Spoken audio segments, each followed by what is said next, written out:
Hi class, welcome to Gen 201. My name is Sarah Robinson. I'm going to be your instructor and I'm super excited to work with you guys.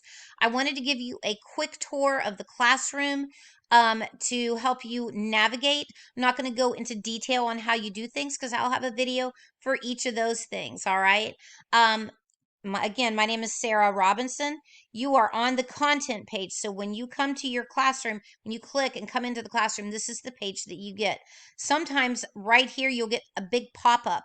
Please read that pop-up. Don't exit off of it. They're very, very important. So make sure that you read the pop-up announcements, okay? So this is your content page, calendar page, discussions page, gradebook page, and messages page.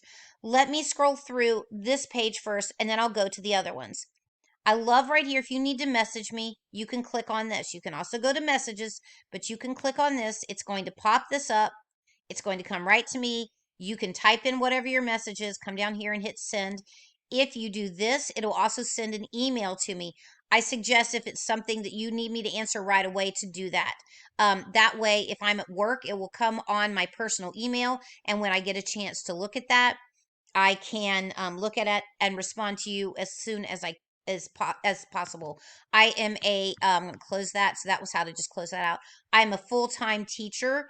I am a reading interventionist. So I work with students who have difficulty with reading, and I work with the teachers as well in English language arts. I also do some after school and outside of the school professional development for teachers. So I'm super busy. You can send me a message. If you click on that and say, also send it to email, it'll come to me. You will also have in your messages my cell phone number. You are welcome to text. Calling normally does not work for me because I just don't have time when I can get on the phone. But texting me is a great way to do it, okay? So this is the content page. Let me keep rolling through. Here's some other things. You can look at everybody in the course. You can't see grades or personal information, just their names. Here's your course description. You can look over that. Class Collaborate. You'll see something about live session that we'll only have one. You'll see something about that here when you're in the classroom. I don't have it up yet. We don't have groups in here, so you don't have to worry about this right now. Announcements. If you accidentally clicked off of it, you can the pop-up, you can come here and all of your announcements will be there. And then tools and resources. I'm going to click on this so you can see it comes up over here slowly, but all kinds of different things to look at here. All right. Probably won't need to use that, but there it is. All right, so we're still on the content page. I wanted to show you everything, all of the weeks. Let me collapse that because it will be collapsed when you look at it. So what you'll see is a welcome and getting started. You'll see this, which is what you're watching. You'll see welcome to the course and getting started. If you click on that, it drops down and look at all this great stuff. This is meet your faculty member and peers. If you click on that, I'll click on it right now for you. It's just a place where we get to know each other. There'll be a video there from me. You don't get any points for it, but you're welcome to respond. I like it. I think it's kind of nice. Your course guide, your course syllabus, your grading rubrics, ways to earn badges, and installing Microsoft 365. Please do this as soon as possible because starting in week 3, the only way to turn in your week 3 assignment and week 4 and week 5 is on Microsoft. You'll have to have it as a Word document. This is free as long as you're a student at the college. So please peek through that. That's a little bit time consuming, but definitely worth looking through. I'm going to collapse that back down. So this is something you want to do right away as well as week 1. You're going to collapse that and you're going to have a week 1 overview. Make sure you watch it. It will go over week 1 in detail for you. I'm not going to do that right now. Okay. I will tell you though, when you get to your ebooks, you'll click on that and it's going to pop up something here on the side and you're just going to hit launch and it'll launch you right to your ebook.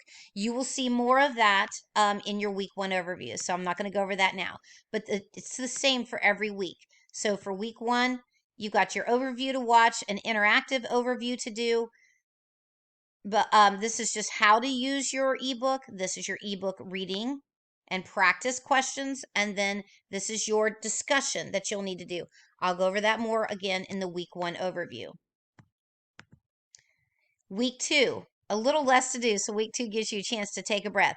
You got the week 2 overview. your interactive overview, reading and practice, and your discussion. That's it for week 2. Looking at week 3, and weeks 4 and 5 will be like this as well. You've got your overview. You have to watch it. This is a must view because you need to know this stuff. You got your interactive overview again, reading and practice, the discussions, and then the week 3 summative assessment. I'm going to click on that really quickly to show you how to open these. All right. You're going to click on view assessment. There's your grading rubric and everything. You're going to click on view assessment. This is worth 185 points, as you see right there. So it's a lot of points. You are going to read through this. You can get digital badges if you want, but read through all of this, and you will need to have read the chapters for the week.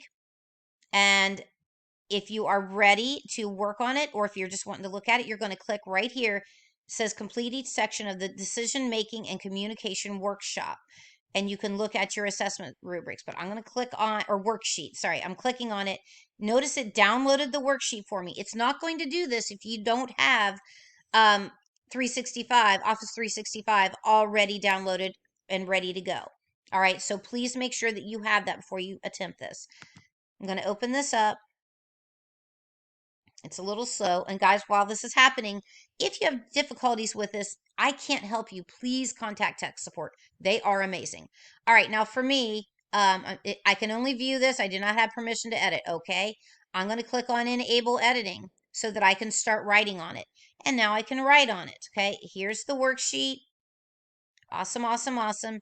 And it's got these questions, okay? It's asking me to write responses to these.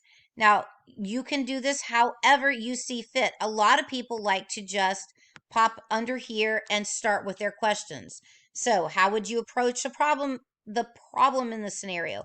I would approach, mine has so that complete the word for you thing. So, you can write it right there under it. You can go down to here and write it under here for each part if you want. You can write your answers on another Word document. Just make sure that when, and I'm going to say don't save because I don't really want this, that when you're ready to submit, that you will go down here to submit, and or actually, I'm sorry, you're going to actually go right here, and you can either you can just write your answers in here, or you can upload the worksheet, which is the best thing to do. Okay, I would rather you upload your worksheet. That way I can write directly on it. So it's right here. Okay, now I didn't save, so I'd be uploading an empty worksheet. Let me put it there. I'm going to open and put it in there, and it's right there. And then I can hit, I'm going to check it. And guys, please check it, okay? Sometimes I get a lot of empty worksheets because people will save it under a different name, or for some reason it saves differently, and they'll give me this empty worksheet. Make sure that it's the one where you have put in your answers, okay? Again, you can put each section underneath here, or you can come down here and, sorry, come down to the bottom. It's being weird with me. Come down here to the bottom and write your answers there. But notice once it's here and it's all good to go, you just hit submit, and it will submit this to me, and I'll have it. Okay, easy peasy. All right, now I'll go over that a little bit more in week 3, so don't worry too much about it.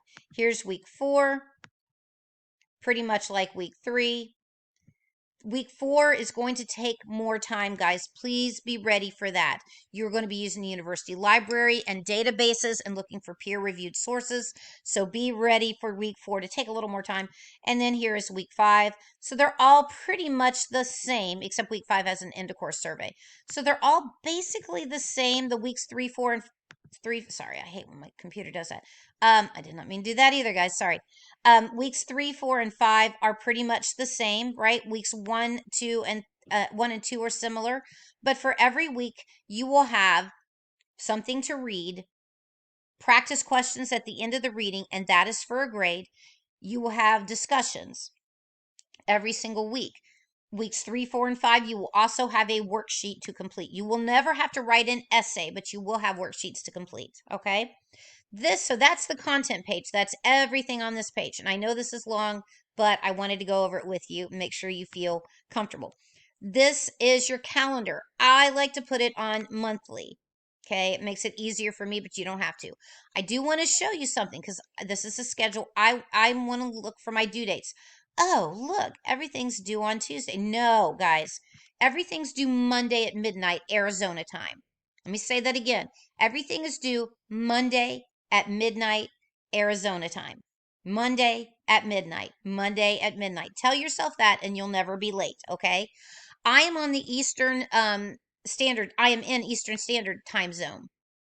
That's why it's showing Tuesday. Let me click on one of these and explain it to you, okay? I have to scroll up here and look. It shows that it's due by 3 a.m. Tuesday. That's because at 12 midnight in Arizona, it is 3 a.m. over here right now. If when the time zones change, it may be 2 a.m. over here right now, or when the time thing changes, daylight savings time or whatever. But basically, if you live in a different time zone, it's going to show it due at a different time. Just tell yourself it is due Monday at midnight. This is clearly not due at the end of the day Tuesday. It looks that way here. It is not. It is due in the early AM Tuesday. So if you just say, okay, instead of confusing myself, I'm just going to say everything's due Monday at midnight because basically that's what it is. I hate that it does that, okay? I'm going to go back up here to our tabs. All right, so back on the calendar tab, we're going to go now to the discussions tab. So you notice in content, let me pop over here to content again. You can open up each of the weeks and find the discussions there. So there's the week 1 discussion. You could click on it and go to it. There's the week 2 discussion. You could click on it and go to it. But even easier, you can just go to the discussions tab. That's what I tend to do. I go to the discussions tab. If you have a question, guys, and you are fine if other students see the question and you think that they might be able to answer it before I get back into the classroom, or if it's a question for the people in the classroom, put that here, okay? If it's anything personal, do not put that here because everybody sees it, okay? This is Meet Your Faculty Member and Peers. I'm going to click on that and you would respond there. I'll talk more about that in your week 1 overview, but you get the idea. Here's the idea. Here are all of your, I hate when my computer does that. All of your discussions are right here. So it's wonderful, easy, easy, easy peasy. All right. They're just all here for you weeks 1 through 5. Okay. And your course questions, Meet Your Faculty Member and Peers. All right. This is the grade book. Love it. If you want to know what your grades are, you pop on here onto the grade book. It's going to put your overall grade up here and what it is. And then here are each of your assignments. If you're like, did I complete my assignment? You can pop onto the grade book. It won't show that until I grade it, but you can go on here and say, okay, did I get all my points for my interactive overview? Did I get all my points for using my ebook? Did I get all my points for my reading? Did I get all my points for my discussion? And you can tell how much everything is worth. Look at these discussions. They're worth 40 points. That's actually quite a bit, guys. It's as much as most of your readings. And then as you scroll down, look at that week 4 summative assessment worth 190 points. Don't skip it. Week 3 worksheet. Well, it shows not graded because I turned it in. It's worth, I believe, 180 points. So you'll know if you turn something in, it'll look like that. Okay. And then down here, week 5, that's worth 190 points. Don't skip those assignments. Okay. And then here's messages. You will have a message in here if you're coming into the classroom, not if you come in before the start date of the class, but on the start date, you should see your messages. So guys, that is a very quick overview. I know it didn't feel quick, it's almost 15 minutes, but I wanted you to understand how to navigate the course. I highly recommend that you go down here on week 1 and you watch this week 1 overview. I'm going to go in detail with things. And then in week 2, watch that week 2 overview. And then in week 3, guys, please watch the weeks 3, 4, and 5 overviews. They're very, very important. Okay. Thanks, guys. If you have any questions or comments for me, please do not hesitate to reach out. That's my job. That's why I'm here. I'm happy to help. Again, it's best to send me a text. You'll have all that information in the messages. or shoot me a message here and put with that send it to my email, and that should get to me. I tend to get on here in the morning, okay? I tend to be on here in the morning. I tend to not get on here in the evenings. I get up about anywhere between 4:15 and 4:45 a.m.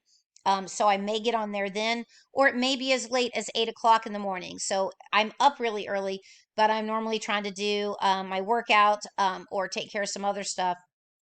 I generally get to work around I have to be at work at about 7:45, so I tend to get there at 7:30, and sometime between then and about 9 o'clock I normally get on here, and I'm looking for questions and that sort of thing. Every now and then I'll pop on in the evenings, but not that often. So if you have questions, just know I'll be able to answer them in the mornings, most likely. If it is something that is immediate, send me a text, okay? I go to bed about 8:30. So if it's after 8:30 my time, I'm not going to see it till the next morning. Don't worry about sending it to me. It won't wake me up. Everything goes to silent on my phone. So feel free to send that. All right, guys. Thanks again. And be sure to watch your weekly overviews. Thanks. Bye bye.